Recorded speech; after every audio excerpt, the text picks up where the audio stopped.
예, 그 오늘 이거는 다른 여담도 좀 하면서 뭐 하나 이야기하려고 하는데요.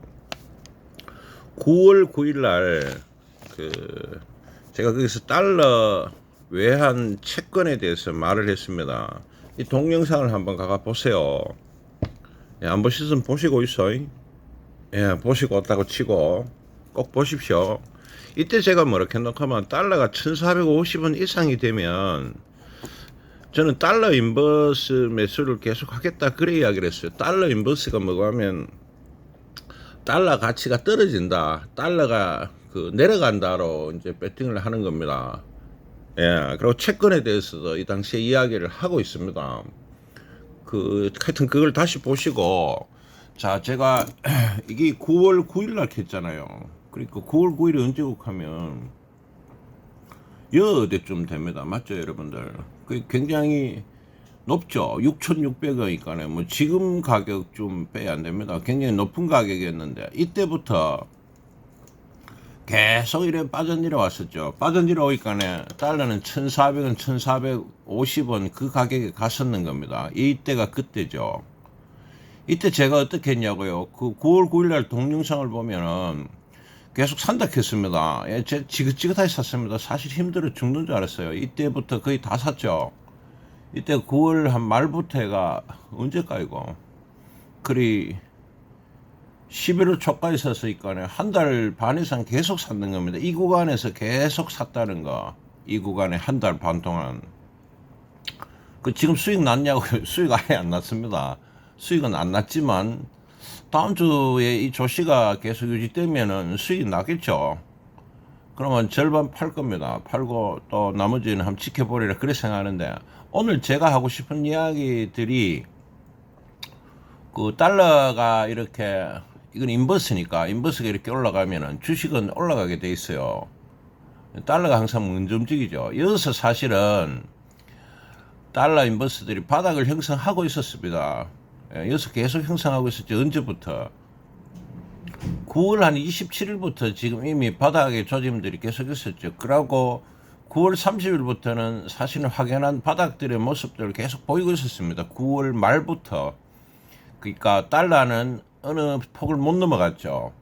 5,890원, 이게 아마 달러 기준으로 1,450원 그걸 못 넘어갔을 겁니다. 그렇게 계속 바닥 횡보들을 진행을 했었어요. 물론 이때 한번 갑자기 최저가 나왔죠.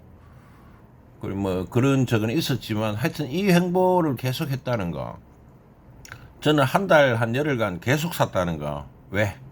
9월 9일 날 말씀드린 거 모양으로 1,400원 이상에서는 달러는 너무 높다. 또 1,450원 이상, 하여튼 그때 동영상을 보시면 그런 말들이 있습니다. 계속 사는 거죠. 자, 제가 지금 오늘 드리고 싶은 이야기들이 9월 9일 동영상도 한번 참고해 보시고, 이제 제가 좀 많이 힘들었어요. 힘이 좀 들었어요. 이거 계속 사는데 좀 양이 많이 증가했었거든요. 그리고 삼성전자도 샀기 때문에 방향이 한 방향으로 계속 가고 있었기 때문에 좀 많이 힘들었습니다.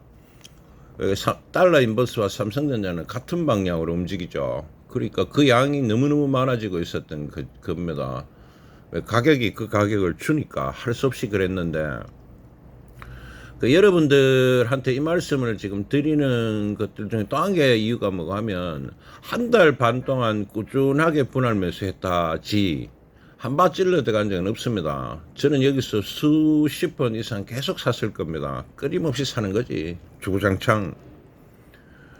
그래서 그 한 달 반을 분할 매수를 했다 하는 거 한 개 하고, 여러분들 분할 매수를 좀 더 여러 칸으로 나눠 해라는 거를 한 말씀을 드리고, 그 다음에 지금 달러 이야기 하려는 거 아니고,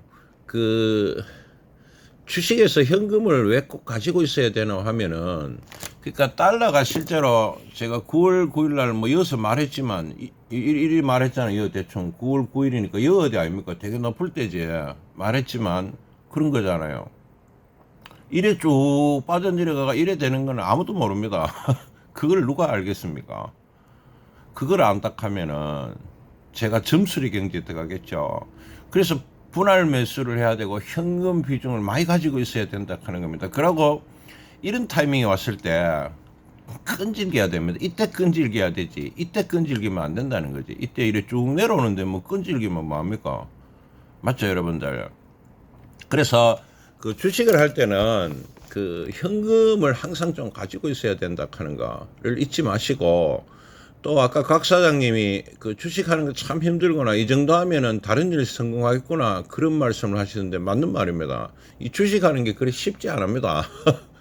매일 연구가 필요하고 또 방향을 잡아줘야 되고, 그래 쉬운 길은 아니죠. 여러분들 쉽지 않습니다. 이게 쉬운 길이면 뭐 전문 투자가 그런 말이 뭐하러 생겼겠어요.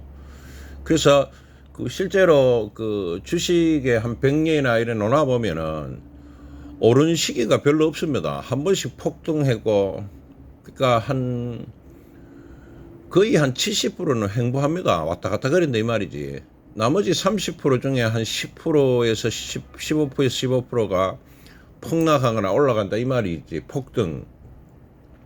그 10번 중에 한두 번 올라가고 10번 중에 한두 번 박살 나쁘고 12번 중에 한 7, 8번은 횡보한다 이 말입니다. 그게 주식이란 거지. 그리고 거기에 잘 맞춰가야 돼요.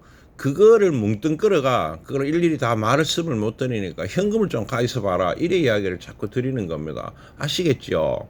그 폭등장이 나타날지 안 나타날지. 그러니까 이 장이 여러분들 달러 인버스 요번에 제가 이때 끝없이 매수했는데 이래 올라갈지는 사실 몰랐죠. 제가 왜 합니까 그거를. 다만 이 가격이 굉장히 저가라는 판단들을 해가 끝없이 사고 있는 겁니다. 끝없이. 지금 올인했냐고요? 올인 아예 안 했습니다. 올인은 없습니다. 이 가격에서도 올인은 없었습니다. 왜 그렇게 하면 더 떨어질 수도 있다고 봤기 때문에. 달러 1,500원 넘어갈 수도 있었죠. 그때 사야지. 그래서 근데 요번에 좀 많이 샀어요. 한 60% 정도 샀으니까. 그리고 지금은 이제 조금만 더 올라가면 수익권에 도달합니다. 이게 달러 곱하기 2거든요. 곱하기 2는 달러가 5% 올라가면 10% 올라갑니다. 그리고 곱하기 1을 움직였던 거죠. 그래서 여러분들 그 지금 그 현금 확보를 좀 많이 하시라는 거와, 또 저 잡주란 표현은 삼성전자나 큰 종목 말고의 종목들은 금액을 좀 적게 하시라, 예, 그런 이야기들을 좀 드리고, 그 한 말씀 더 드리면, 그 지금 만약에 한 박자가 더 올라간다면 일반 종목들이 따라 올라갑니다. 그래서 그 삼성전자나 기타 종목들이 만약에 그 한 박자가 더 위로 올라간다면 그 딴 종목들도 거기에 쭉 따라 올라가게 돼 있어요. 아직은 전부 그러니까 지금 그 일반 종목들이 지금 물량이 안 터져요. 이렇게 보고 있는 그림이 전부 답니다. 그래서 좀 눈치를 보고 있는 그런 장이다.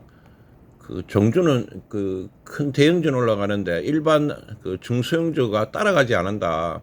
그래서 그 만약에 대형주가 더 올라가면은 그럼 따라가겠지. 그 장이 나올지 안 나올지 제가 계속 지켜보고 있고, 그런 장이 나오면 말씀드릴게요. 그러니까 종목장이 시작되면 말씀드릴게요. 종목장이 나오는 조건이 있거든요. 그건 또 다음에 한번 이야기해 볼게요. 11월 12일 뭐고 달러를 말씀드리면서 그 장투와 그 분할 매수와 그 다음에 현금 확보의 이유에 대해서 설명했습니다. 오늘 이동 영상으로 오전에는 그만할 겁니다. 그 오후에 일 좀 하고 또 더 올리든지 그럴게요. 참고해서 끝.